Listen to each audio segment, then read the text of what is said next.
बतख और बतखे मियाँ।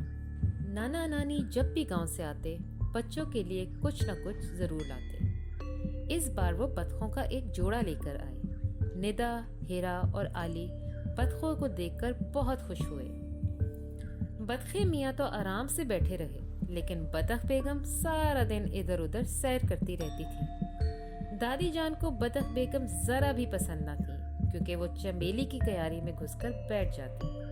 दादी के साथ साथ मानो भी बतख की दुश्मन थी। एक दिन मौका पाकर मानो बतख बेगम पर झपटी। बतख बावर्ची खाने में जा घुसी। मानो ने उसे पकड़ने के लिए छलांग लगाई। बतख जो उड़ी तो चावल के थाल पर जा गिरी और मानो दूध की देगची में।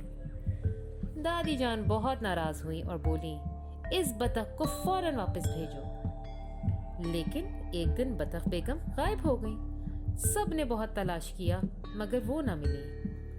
शायद बतख को चोर ले गया, शायद बतख नाराज हो गई, शायद बिल्ली खा गई। बतखे मियाँ बहुत उदास थे, लेकिन मानो बहुत खुश थी।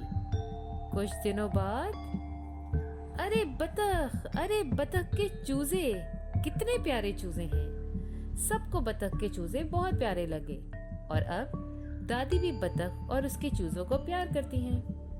उर्दू की पढ़ाई में आसानी के लिए हमारे चैनल को सब्सक्राइब करें और मज़ीद अपडेट्स के लिए बेल आइकॉन प्रेस करें।